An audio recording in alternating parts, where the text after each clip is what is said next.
Donald Trump's governance approach, particularly his deliberate choice of cabinet members, has ignited a relentless firestorm of opposition from entrenched political and media establishments. Yesterday, Matt Gaetz, today, RFK Jr. What is the mindset here? Is it, I can do whatever I want, or is he trying to dare Republican senators to go against him in some ways? I mean, I think the answer is yes. The former and future president is moving quickly to fill the clown car and round out his cabinet before he changes his mind and fires them all.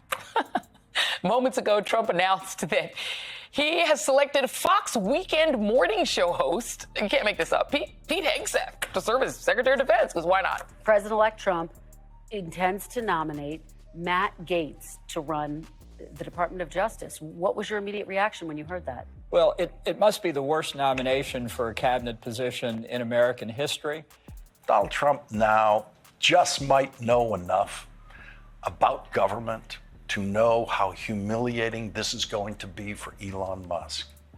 Elon Musk is going to fail miserably at the homework assignment Donald Trump has given him. Well, I think that Tulsi Gabbard's nomination to be Director of National Intelligence, when I first heard that today, my immediate reaction was hilarious.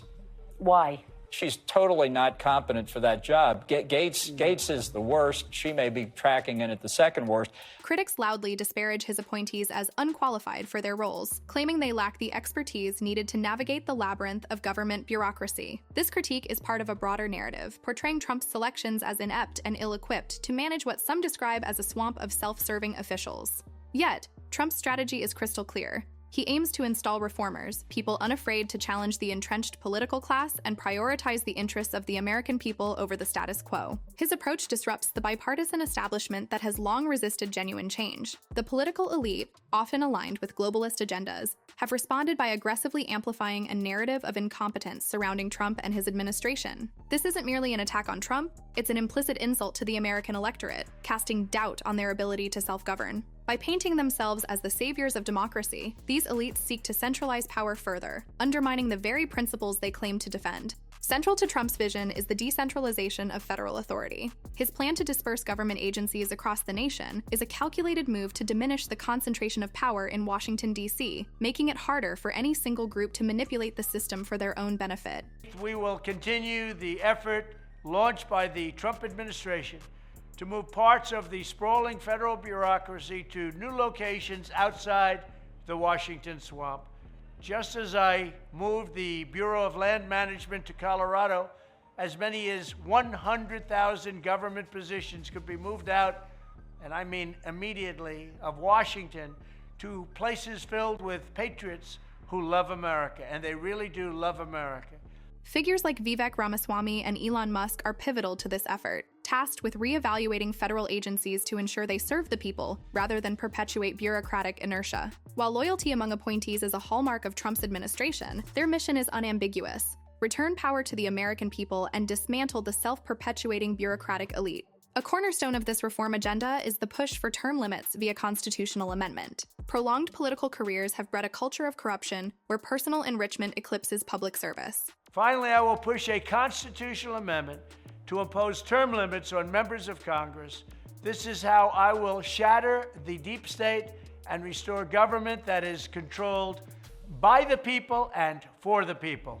Thank you very much. The glaring disparity between official salaries and amassed wealth among politicians is a testament to this systemic rot, underscoring the urgency of draining the swamp. The opposition, meanwhile, remains predictable in its tactics, portraying Trump and his allies as existential threats to democracy. So now we can work full-time on being fricking pirates, on being a thorn in the side to anyone who now intends to try to turn this country into some tin pot tyranny. Now we need to dust ourselves off and get ready to fight. We can't let Donald Trump's extreme MAGA agenda go unanswered or unopposed. Zone defense isn't going to work. We're going to have to go man on man. So here's an idea for how to organize our opposition. We need to borrow from our British friends and appoint a shadow cabinet to fight back against the worst abuses of a second Trump administration. The special relationship between the United States and Britain extends not just to our strength on the global stage, but also to our shared commitment to democracy. So, two governors in blue states are joining forces in the wake of Donald Trump's re-election to, quote, protect the state-level institutions of democracy. The new initiative, launching today, is called Governors Safeguarding Democracy and aims to provide a playbook for governors across the country seeking to push back against the upcoming administration. The irony of this accusation is stark when juxtaposed against the glaring failures of figures like Joe Biden and Kamala Harris. Biden's frequent gaffes, such as shaking hands with invisible people,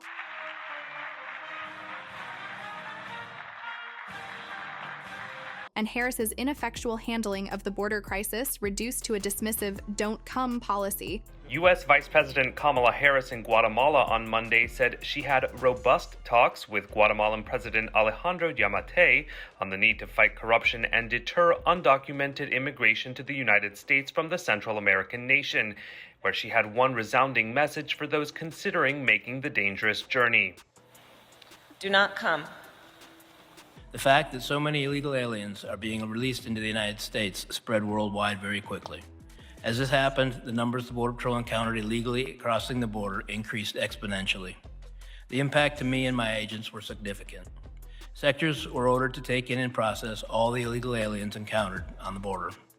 The Border Patrol saw groups of hundreds and thousands coming into the United States and turning themselves in. These numbers pulled 80, 90, sometimes 100% of the agents on duty away from the border. Border Patrol zones across Texas, Arizona, and California had no agent presence for weeks and months at a time. Those who did not want to be caught could simply walk in. We have no idea who and what entered our country over this time. Throughout 2022 and 23, I sent agents to Texas and Arizona to count gotaways. Those sectors could not even put enough agents in the field to see what they'd missed. Simultaneously, in San Diego, we had an exponential increase in significant interest aliens. These are aliens with significant ties to terrorism. Prior to this administration, the San Diego sector averaged 10 to 15 SIA arrests per year. Once word was out the border was far easier to cross, San Diego went to over 100 SIAs in 2022, well over that in 2023, and even more than that registered this year. These are only the ones we caught. At the time, I was told I could not release any information on this increase in SIAs or mention any of the arrests. The administration was trying to convince the public there was no threat at the border. Do not come. The absurdity continues with controversial appointments like Admiral Rachel Levine, who champions child gender affirmation policies. A paper in JAMA Network Open titled Mental Health Outcomes in Transgender and Non-Binary Youth Receiving Gender-Affirming Care found that trans and non-binary youth who went on puberty blockers or hormones had 60% lower odds of depression and 73% lower odds of suicidality over a 12-month period compared with those who did not.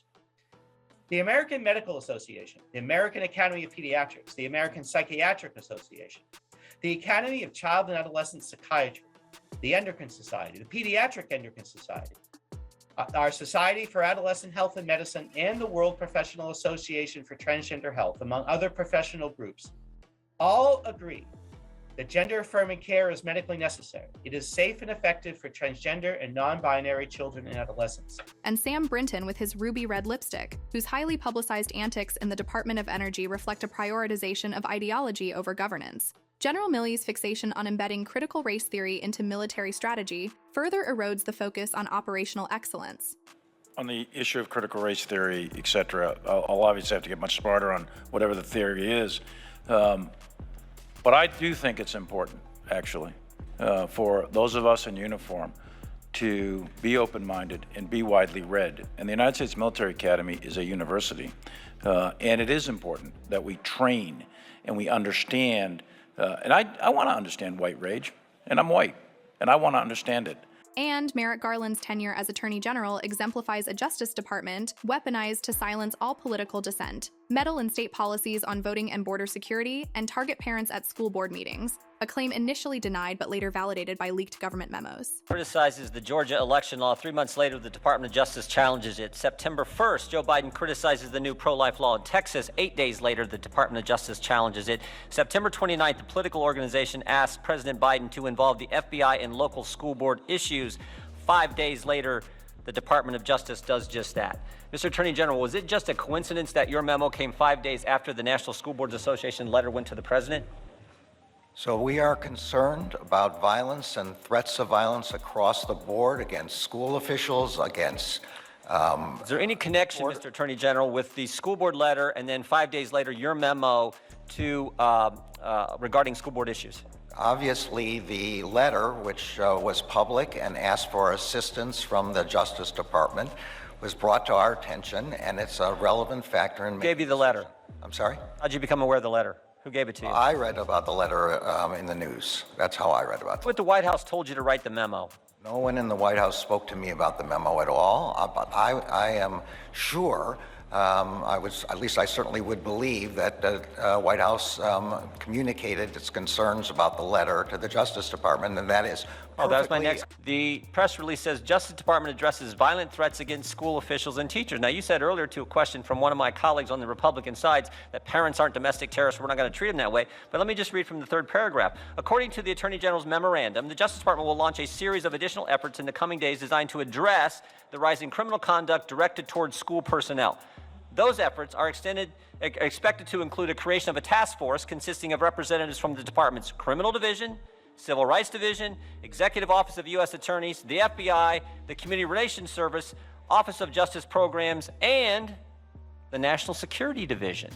It's only about threats of violence and violence aimed at school officials, school employees, and teachers. First sentence of your memo, very first sentence, you said, in recent months there's been a disturbing spike in harassment, intimidation, threats of violence. Yes. When did you first review the data showing this so-called disturbing uptick? So I read the letter, and we have been seeing over time threats. Whoa. I didn't ask you. So you read the letter, that's your source? So let me be clear, this is not a prosecution or an Is there some study, some effort, some investigation someone did that said there's been a disturbing uptick, or you just take the words of the National School Board Association? This systemic dysfunction demands an uncompromising effort to dismantle the entrenched bureaucracy that's led to institutional decay. Restoring trust and credibility in government requires breaking the cycle of corruption and ensuring these institutions serve the public, not the political elite. The time is now for the American people, the true majority, to reclaim their government. The nation's future hinges on a return to governance that reflects the will of the people, not the self-serving agendas of a privileged few.